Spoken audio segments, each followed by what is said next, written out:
Hello, and welcome to part 3 of this webinar series on model-based design for DO178C software development. My name is Mike Anthony. I'm an application engineer at the MathWorks. This session, part 3 of the webinar series, is going to talk about conformance to modeling standards. So the key technologies here are going to be basically how do we define modeling standards, and then whenever possible, you need to automate the enforcement of those modeling standards. So we're going to look at tools within the MathWorks environment that allow us to do that. Now, referring back to the workflow diagram that we're using for this webinar series, conformance to modeling standards is obviously an activity that we do at the model level. So again, typically at this point in the process, you would have already developed your model based on your requirements and traced your model back to the requirements. So the purpose of this step is to see if the modeling standard or if the model that we've constructed actually conforms to our modeling standard. Now, this begs the question of why is the modeling standard so important? And the reality is that we'll actually see that in a later section when we look at whether the automatically generated code conforms to a coding standard. The importance of the modeling standard is that it does really two things. So one, it enforces the coding standard. So if you want the automatically generated code from the Simulink model to conform to some kind of coding standard, the way you achieve that is by developing a modeling standard that says, use these blocks in these ways with these options and these code generation options, because we know that will give us generated code that conforms to our coding standard. So the modeling standard actually enforces the coding standard. The other thing the modeling standard does is it's the way that you ensure that everyone on your team is working in a consistent engineering environment. So the modeling standard also does things like set the fundamental step size of the model, the solver options that you're using, the diagnostic settings. These are all very important to make sure that everybody on the team is using the same settings so that when you go to integrate models together and do system integration testing and so on and so forth, you're not going to run into major issues because the individual developers chose to use different diagnostic settings or solvers or so on and so forth. All right. So if we get right into the tools, we're going to start by just looking at exactly the same model that we've been working with in part 2 and that I mentioned in the introduction. All right, so this is again just a Simulink model. The purpose of this is to do some logical calculations about whether a green ball is in the field of view of a webcam, and then based on the position of that ball in the field of view, command an angle to a motor to rotate that camera to keep a ball in the center of the field of view. All right, now in part 2, we looked at traceability to requirements, and so I'm not going to go through that again, but you can see that in this case, our model is actually linked to the requirements document. So we're kind of starting at the point that we left off in part 2 of the webinar series. All right. So the purpose now is to see whether the model conforms to standards. Now, one thing that we haven't done to this point is actually look to see if we can successfully do a model update of this model. So the way you do a model update is Control D. You can also use this icon up here, Update Diagram. All right, so if I click on this, it'll do a model update. If everything is fine, we wouldn't get any errors. However, in this case, in the model, we actually get an error. Okay, and this is a pretty common error. So if you read this, it says something like the data types for the signals in this model are underspecified. Usually Simulink does something smart about this, but in this case it's telling us we need to be more deterministic or more explicit in our definitions. All right, and then it tells us exactly which blocks it is. Now in this case it seems to be almost every block in the model, and that's because most of the blocks in this model are actually back propagating for data types and sizes. All right, so the reason that we're actually getting this, I know because I've worked with this model quite a bit. And so if you're very familiar with your model, sometimes it's easy to debug an error like that. But sometimes it's not. Sometimes it's possible that you get errors. Simulink will throw you an error when you try to run the simulation. And sometimes it's difficult to figure out what the true root cause is. And so another nice thing about modeling standards, if you think about what a modeling standard really is, it's really a collection of best practices, right? So people make a mistake and they say, gee, I need to make sure that the next time I build a model, I don't make the same mistake again. Well, if you enforce that through a modeling standard, then you can prevent other people from making that same mistake. So really what a modeling standard is a collection of lessons learned about good ways to build a model so that you're less likely to see errors. So one of the nice side effects is then you can actually use that to help you debug models in some cases. All right. So the key tool that enables us to do this kind of static rules checking in Simulink is what's called the Model Advisor. All right. So if we go under the Analysis menu, you see the Model Advisor. Now the Model Advisor itself is a feature of Simulink. okay? But if you have Simulink verification and validation, you get a bunch of extra functionality in the Model Advisor. And we can actually take a look at what that is once the Model Advisor opens up. All right. Primarily what that is that the MathWorks actually ships a whole bunch of extra checks that we have authored, usually related to specific common tasks that people would use our tools for. So the most applicable in this particular case would actually be modeling standards for DO178C/DO331. So what this folder is, this is something that you would get if you have Simulink verification and validation. And it's just a collection of rules that the MathWorks has offered that we recommend if you happen to be working in this kind of development environment. Now, there's nothing that says you absolutely have to follow these rules. You're more than welcome to turn them on and off. And you can enable and disable any check in the Model Advisor using these checkboxes next to the checks. So it's up to you if you actually want to use any of these shipping checks that we supply or not. Typically, you'll run things and make these decisions as you kind of iterate through developing your model and generating code and so on and so forth. Personally, I would make the recommendation that unless you have a really good reason not to, it's usually better to start by running all of these and then turn them off later. It's always easier to have more rigor in your modeling standard early on and then remove rigor versus trying to add it in later, because that can often cause a lot of rework and then a lot of effort required to actually get the model to conform to new style guides. All right.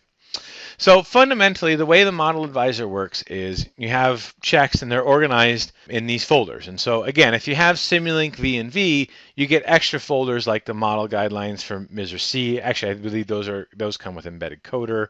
You get these modeling standards for DO178C, modeling standards for IEC 61508, the modeling standards for the MAB. This is the MathWorks Automotive Advisory Board. This has become a very, very commonly adopted modeling standard, not just for the automotive industry, but also within the aerospace industry. So typically our recommendation is that if you don't have a modeling standard that you've already developed within your company or for your specific project and you're kind of starting from scratch, the MAB style guide is a really good place to start and then kind of iterate from there. And again, you can add in your own custom rules. So writing your own custom rules is another feature that you get in the Model Advisor if you have Simulink verification and validation. Right, and I guarantee that almost everybody who uses this in a real production environment at some point is going to run into a scenario where they're going to want to write their own custom rule. And so that becomes very important, and I'll actually show an example of how to write a custom rule in just a little while. All right. So first, let's start by, since this webinar series is all about software development for DO178C, let's start by just running this folder of checks. All right? And the way you execute them is if you have the folder, you can execute each check individually, or you can highlight the whole folder and say run all the selected checks. So that's what I'm going to do. And then what you'll see is it'll just start to go through and you have a progress bar. And it's just going through and running all these. And a lot of these, especially the first, say, dozen or so in this list, are really checking for what we would call safety-related diagnostic settings. So these are settings in the diagnostic pane of configuration parameters that really set up Simulink to inherently be a little bit more restrictive environment. And so what we're actually going to see is that the error that we saw in our model is a result of one of the diagnostic settings that I have chosen to use. So typically this model, if you opened up a new Simulink model and never changed any of the default settings, this model would run absolutely fine. But I have set up my diagnostics to force me to be a little bit more explicit. And then by not being explicit, Simulink kind of built in throws an error saying, hey, you're not doing what you said you wanted to do. All right. So as these run, when it's done, we'll get kind of one of four results for every check. All right. So the first possible result is that the check didn't run. And that typically happens because the checkbox to the left of the check wasn't selected. So that's not very interesting. The other three possible results are, a green check, which means that you passed this particular rule. All right. And you can see that here. The red X, this would mean that you failed a rule, and then kind of the yellow or orange triangle, which is a warning. All right.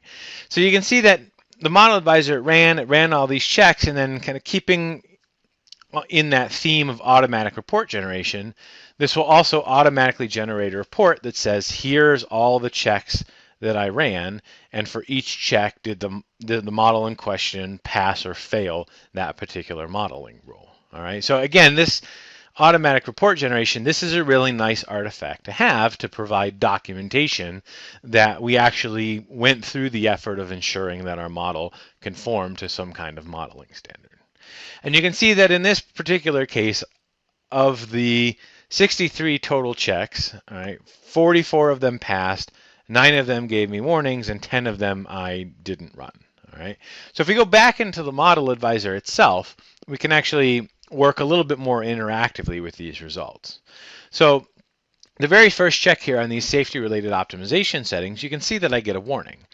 And one of the nice things about the model advisor is it gives you kind of these details about what it is that we're actually checking. And so you can see that in this case, I'm getting a warning because there's a particular optimization setting that is remove internal data zero initialization. And I currently have it selected. And the check is saying that this might result in variables not all being explicitly initialized. And so for safe software, that's not necessarily a desirable scenario. Now, the other nice thing is that when you have model advisor rules, not only can we do static rules checking, but in many cases, you can actually write what we would call fix functions. And so that's what this action pane is. Or in some cases, the action is embedded right in the comments, like in this particular case. So what I can do is actually click on this particular link, and it's going to, show me this setting, which is this one right here, remove internal data zero initialization. All right. So then I could manually uncheck this, and then I could rerun this, and it would work. Or I can just hit this modify settings button. And what this will do is just go into my configuration parameters and set all of these to the recommended values according to this particular set of modeling rules. So that's what I'm going to do. I'm going to click this button, modify settings. All right, and you can see it says, hey, I modified one setting, which was this remove internal data zero initialization. All right. And then what I want to do, I don't want to run the whole folder of checks again necessarily because that took a little while. So let's just rerun this one individual one. So if I rerun this one particular check, what we'll see is that now I'll get a green check. And it'll say, now you're passing all of these modeling rules related to this specific check. All right. So that's kind of the workflow if you want to interactively go through and understand why maybe you failed or got warnings from particular checks. All right. Now, that said, let's remember the error that we got when we tried to do the model update. It had something to do with data types. So if we scroll down through this list, right, it's possible that we might see one of these checks that has a warning that might have something to do with data types, right? And sure enough, there's a check right here that says check root model import block specifications.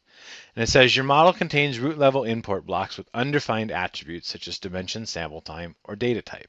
All right. So remember when we got the error in Simulink, it gave us a whole list of blocks that were throwing this error. And again, that's related to the fact that we're back propagating for data types and sizes. This gives us a much more specific answer about where the root cause of the problem is. And it's telling us that the root cause of the problem is on these root level input blocks. All right. And essentially what this warning is saying is that if I look at the signal attributes for the root level imports, I have things like the data type being inherited, the port dimensions being inherited, the sample time being inherited. And the way I've set up the diagnostics for Simulink for this particular model, that's not allowed. So what I need to do is come in here and explicitly set these. So for this first one, which is the image width, which is in pixels in this particular application, and it's actually a constant of 320. So I can use a uint 8. All right, so the data, I'm going to explicitly assign the data type to be a uint 8. The port dimension, it's going to be a scalar. It's not a variable size signal. I know that this the logic controller is going to run at 10 hertz, so I'm going to explicitly set the sample time to be 10 hertz. All right. I also need to be explicit in the second root level import. All right. So in this case, this is the ball position. So this is going to be a double. Again, it's going to be a scalar. It's not a variable size signal. And it's also going to update at 10 hertz. All right. So if I fix those, now we can do a couple things. So first, we'll come back into the model advisor and run this check again. And if we do that, we'll see that now we pass. Right? And I have the report set to automatically generate each time. I can actually turn that off by coming back to the folder and deselecting this checkbox, show report after run. All right. Okay, now if I come back down here, so check root model import. So now I've passed this check, all right? The other thing I could do at this point is go in here and now let's try to do a model update again. And if we do a model update, what we'll see is that now we're not going to get an error because we explicitly set the data types and dimensions of our root level inputs. And so now we're not getting that under specification error anymore, all right? But we should probably go back because it looks like there's other modeling rules that we haven't passed. Okay, so here's one that says check the hardware implementation. Now, in this particular case, we haven't actually decided exactly what hardware we're going to be targeting yet. So I don't care about this one, so I'm just going to turn it off. All right. There's another one here that says check for blocks that do not link to requirements. So this is directly related to the topic that we covered in part 2.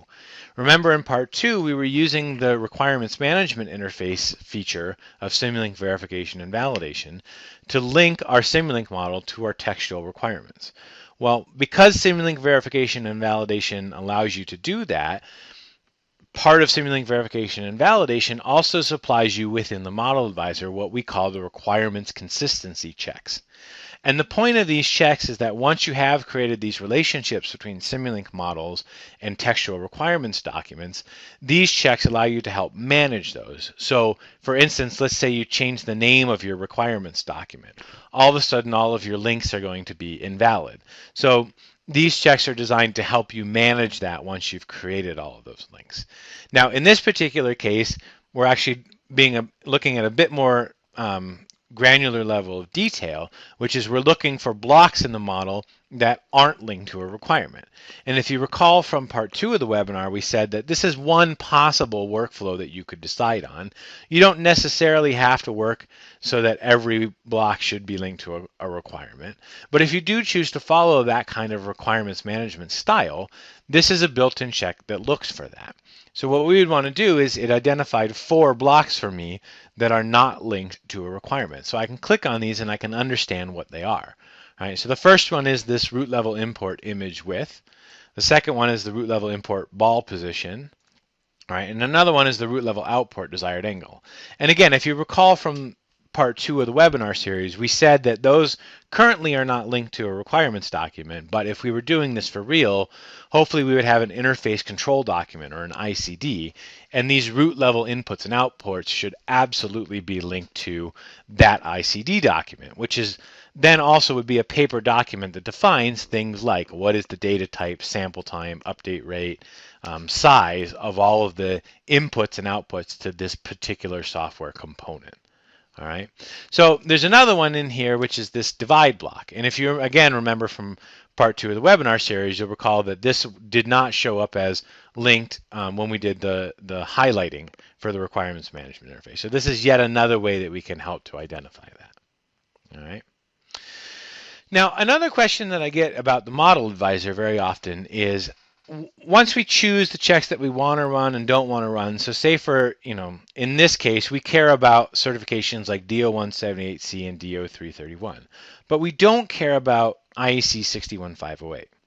So how do we come up with a set of modeling rules and then provide those to everybody who's working on our Simulink model to make sure that everybody is using a consistent set of rules? And one of the nice things that you can do in the model advisor is you can kind of use a drag and drop feature to customize that.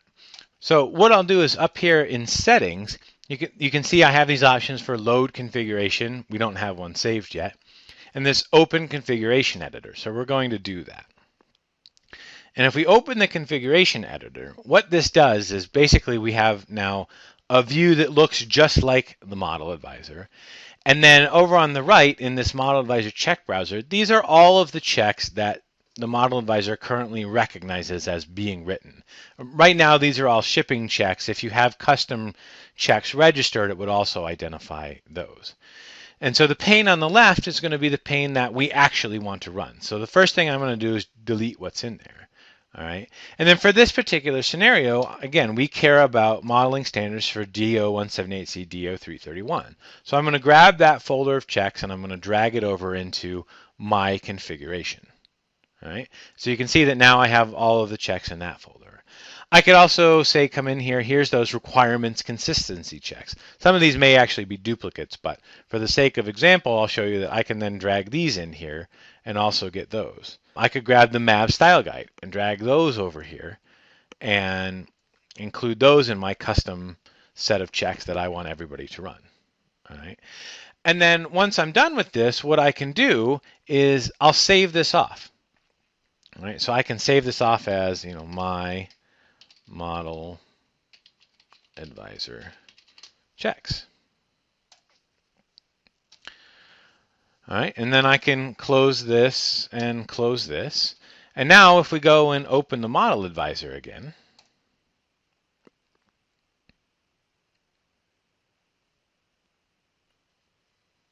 so now what I'm going to do is I'm reopen the model advisor. Now under settings, I'm going to say load configuration.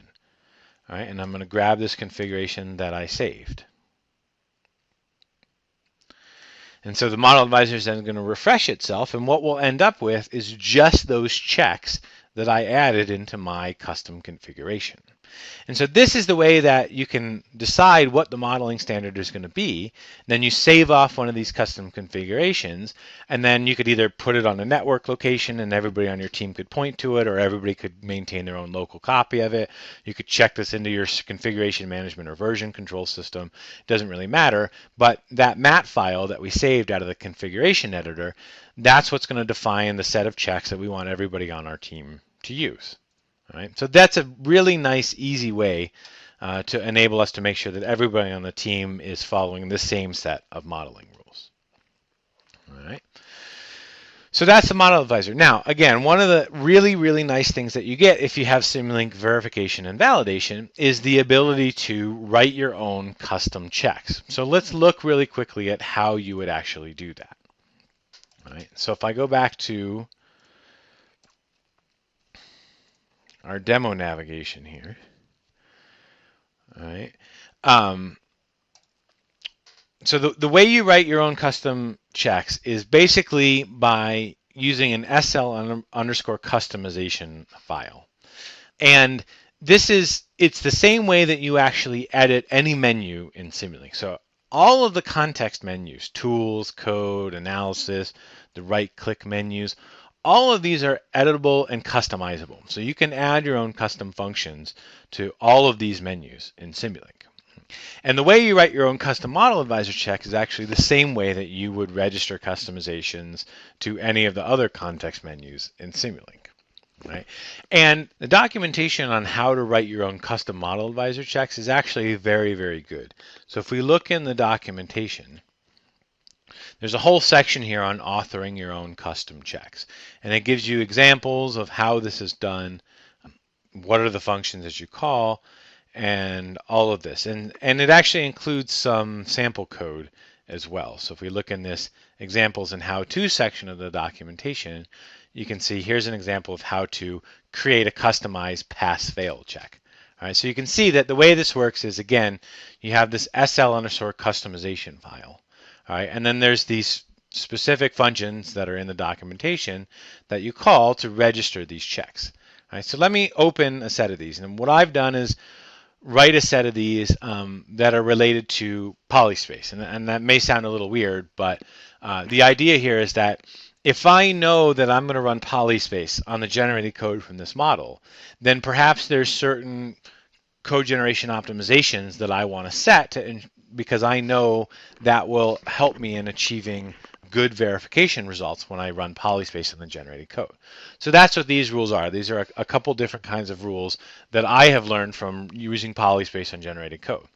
So the first thing you have is this SL_customization file. And then inside of here, again, these are built-in functions, but how to use these is all in the documentation. So I'm saying I'm going to add a model advisor check function. I'm also going to add a model advisor task function. All right. And then down here, we'll actually define the model. So this is defining the model advisor task, which is really the folder that shows up in the model advisor. All right, so we have to create a group. I'm calling it polyspace. The display name is going to be polyspace. The description is going to be check code generation settings for use with polyspace code verification. All right. And then below that, I'll actually define the checks themselves. All right. And I'm going to write not just checks, but I'm also going to write fix functions. And fundamentally, the way you do this is just by making use of the Simulink API. Simulink has a very, very strong API with MATLAB. So there's functions like find_system, get_param, set_param. It's through all of those API functions that we're actually going to do the guts of these checks that we're going to write. All right, so the first one, I'm going to just check some configuration parameter settings. All right, so the first check, I'm calling it check configuration parameter settings. The description is, again, check configuration parameter settings for code generation to optimize compatibility of code for use with polyspace. All right, and this is going to be a style 2 check. And again, in the documentation, explains the difference between style 1, style 2, and style 3 checks. All right. And then I'm also going to register a fix, which means that when I publish this check, I'm also going to have one of those My Action buttons in the lower part of the right pane that will automatically fix if we have any warnings or anything like that as a result of this custom check that I've written. Okay. And then down here, I actually author the check. And again, a lot of this is these are the functions that are described in the documentation. And then when you get down into it, again, it's really just a series of these. The checks are just a series of these get param calls. So I'm doing a get param and I'm saying, look at my model. There's this particular configuration setting, 0 internal memory at startup. And I want to check and see if it's on, right? If it's on, then I'm going to throw a warning that says, you know, if you're going to run polyspace in the generated code, you probably ought to turn that off, all right? And then I'm going to say, if that was on, it's a fail. Otherwise, I'll declare this as a pass, all right? So there's a couple, I think there's 4 or 5 different configuration parameters that I'm setting in here. And then I also define my fix function. And all the fix function is a set of set param calls that sets all these particular configuration parameters to what I want, all right? So this is how you author checks, is you just write one of these custom SL_customization files and then define your check functions, and if you want, you can define your fix functions. All right. All right, so once you have one of these SL_customization files, then there's this function that you can run, SL_refresh customizations. And basically what this does is it just tells Simulink, hey, go look, there might be a new customization on our path somewhere. If you find one, apply it. All right.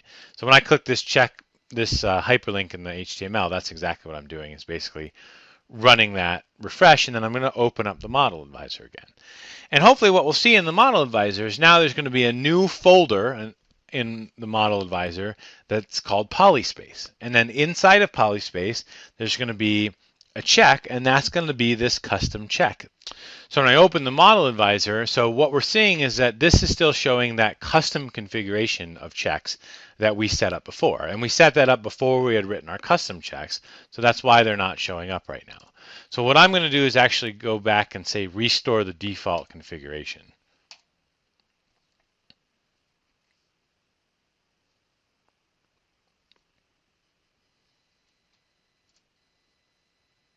And so if you look down under by task in the default, there's this folder polyspace. All right, and this is the custom checks that I authored. And if we look underneath there, there's the one custom check. All right, and I can run this check. And you can see that in this particular case, I'm actually failing one of these particular configuration parameter settings. And so again, I can use the fix function that I wrote, and the fix function will go through and automatically apply the correct settings for me. All right, and then if I run this again, we'll see that now I passed. All right, so you can see that now we passed this check. So this is the process that you would use to define your own custom checks. All right, so let's close the model advisor. So again, that's just a quick introduction to the model advisor. So again, the model advisor is a feature of Simulink, but if you have Simulink verification and validation, then you get all of those extra shipping checks, including that folder, the DO178C/DO331 checks. And I think probably more important than that, you actually get the ability to write your own custom checks. So that's all enabled by having Simulink verification and validation.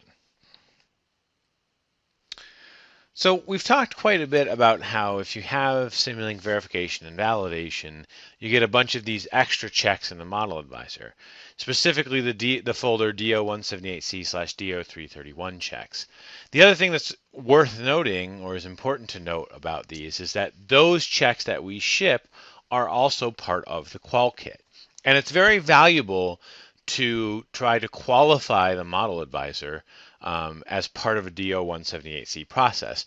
The reason being that way when you use the Model Advisor to do that static rules checking and we generate the report that says you passed all those rules, you don't have to review that report by hand.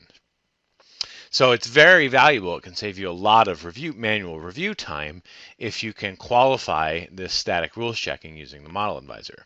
Now, obviously, we include all the documentation that you need in the DO Qual Kit to be able to qualify the checks that we ship as part of this folder of DO178C/DO331 checks. Obviously, we're not able to send all the documentation and test cases you would need to be able to qualify any custom checks that you might written. However, the philosophy would be exactly the same. So what some customers do is look at our qual kit and how we would qualify the checks that we author and then apply that exact same process to any custom checks that they wrote. And obviously that means that you have to put forth the effort to write those test cases and the documentation for any custom checks that you write. But more likely than not, the time that you're going to spend doing that is going to be minimal compared to the time that you would spend having to manually review that conformance report that the Model Advisor generates. So the inclusion of the DO178C and DO331 checks as part of the qual kit can actually prove to be very, very beneficial. So that's all for this particular section. Again, we looked at using the Model Advisor as a way to enforce modeling standards on a particular model. We discussed that modeling standards are very important because they enable not only that everyone on a team working in a large model is working in a consistent environment, but the modeling standard is also how we enforce that the automatically generated code conforms to our desired coding standard. So that's it for part 3. So in part 4, we're going to start to look at verification of the model against the requirements, which is primarily going to focus on testing. So how do we test our models? How do we know when we're done testing? How do we know that our model is correct and actually satisfying all of our requirements? Thank you.